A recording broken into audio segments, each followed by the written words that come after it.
Good evening, Maoist News fans. Since this is the end of the year, what I would like to do is go ahead and list off some of the biggest news stories of 2014. Here we go. Beginning in the end of 2013, the West African Ebola epidemic quickly spread to neighboring Liberia and Sierra Leone. The worst outbreak of the disease in history. By November, the World Health Organization estimated that there had been over 16,000 cases with over 7,000 deaths. Amid security fears and a global condemnation of Russia's anti-gay crackdown, the 2014 Sochi Winter Olympics opened. Despite Vladimir Putin's assurances that the Games would be problem-free, the opening ceremony was not without the embarrassment when one of the 5 Olympic rings failed to open in front of a global TV audience. Meanwhile, he was plotting in Ukraine the entire time. Dubbed the most powerful drug trafficker in the world by the U.S. Treasury, the Mexican drug lord Joaquim Guzman, alias El Chapo, was captured at the Navy hangar in Mexico City, Mexico in February 2014. Mexican President Enrique Peña Nieto was elated while confirming the capture, the kingpin and his head of the Sinaloa cartel. Laura was apprehended in the Pacific resort of Mazatlan before being flown to Mexico City and presented to the press. Ukrainian President Viktor Yanukovych's decision to backtrack on the planned EU integration in favor of closer ties with Moscow sparked violent protests centered around Kiev's maiden neo-Nazi movement. Beginning in November 2013, the protests reached fever pitch on February 21st when Yanukovych finally caved into vast public pressure and fled the capital. Traveling from Kuala Lumpur to Beijing, Malaysia Airlines Flight 370 vanished on Saturday, March 8, with 239 people on board. Relatives of the missing passengers were left in angry and distraught as the largest search in aviation history would spread from the South China Sea to the Indian Ocean. As weeks stretched to months, numerous reports of floating debris led nowhere. Baffled aviation experts have admitted that the MH370's final resting place could take years to discover. Following the February Revolution, Ukraine's political landscape shifted rapidly. Refusing to recognize the new Kiev government and dubbing the revolution a coup d'etat, Russia moved to secure its existing military installations within Russia's Crimea Peninsula. As unidentified troops secured government buildings, pro-Russia separatists sought to consolidate their local power, and Sergei Aksyonov declared himself to be Crimea's new prime minister. Aksyonov requested Russian help in maintaining order in Crimea, while Moscow deployed troops and armor. By March 21st, Crimea was cut off from Ukraine and totally under Russian control. Armed militants from the Islamic movement Boko Haram stormed an all-girls school in the village of Chibok, Nigeria, packing around 276 teenagers onto trucks before disappearing into a remote, hilly area along the Cameroon border. The kidnapping sparked international outrage, with numerous countries pledging help to locate the missing girls and eradicate the Boko Haram. Despite all the international assistance, only a handful of girls has been recovered, having escaped their captors and fleeing into the bush. A series of 7 deadly tornadoes carved tracks of destruction through the southern United States.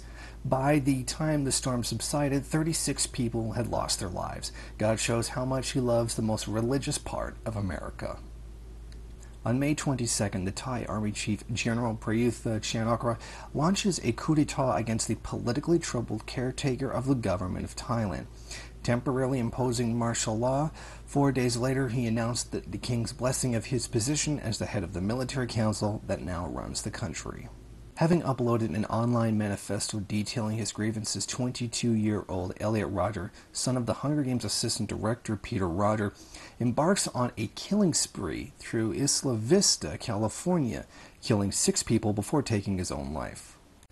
Following a high-profile 8-month trial at London's Old Bailey Court, former government director of communications and News of the World editor Andy Coulson is found guilty of conspiracy to hack phones.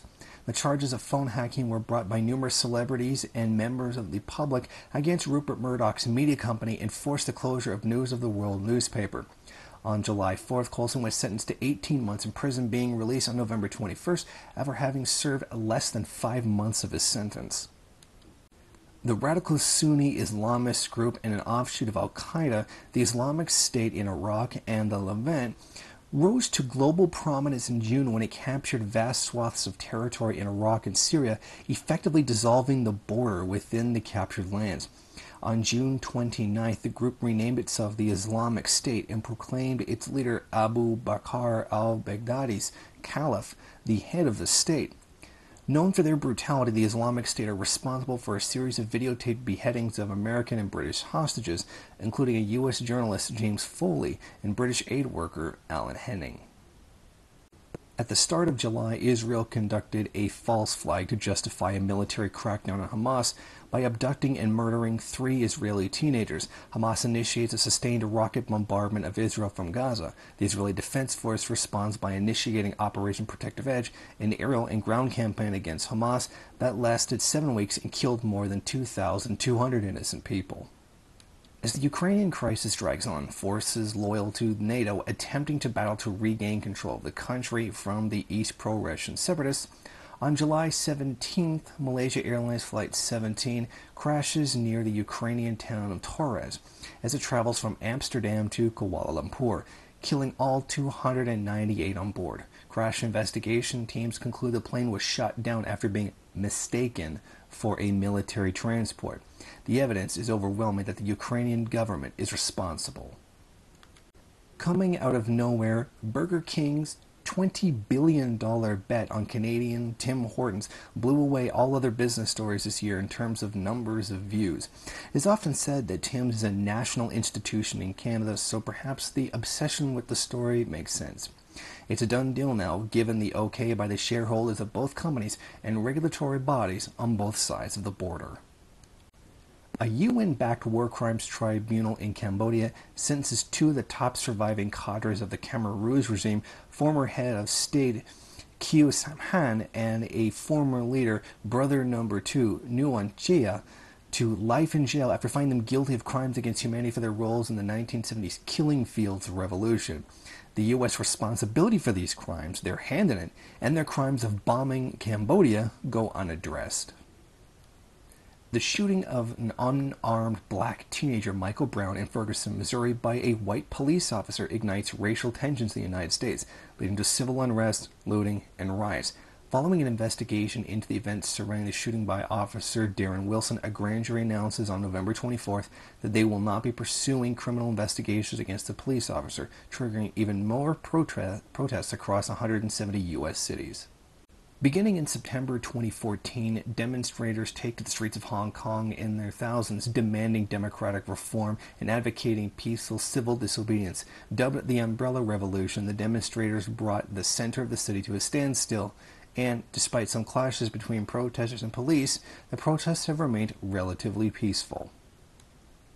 Despite heated televised debate and hard-fought campaigns by both the yes and no camps, on September 18th, Scots voted to reject independence and remain a part of the UK. After the shooting death of soldier Nathan Cirillo, a guard on duty at the National War Memorial, Canadian Michael Zehaf-Bibeau, charges into the Canadian Parliament building and exchanges gunfire with security forces. The gunman's rampage was cut short when he was shot and killed by Sergeant-at-Arms Kevin Vickers. Stephen Harper hides in a closet like a little bitch. A little over 13 years after the terrorist attacks of September 11, 2001 destroyed the original World Trade Center buildings, the newly created 104-story One World Trade Center officially opened on November 3rd, costing $3.9 billion to construct. The new building is currently at 60% occupancy, with Condé Nast as one of the first major tenants to move in. After a 10-year mission across the cosmos, on November 12, the Rosetta space probe makes history by deploying and landing its Philae Mini Lab on the surface of a comet.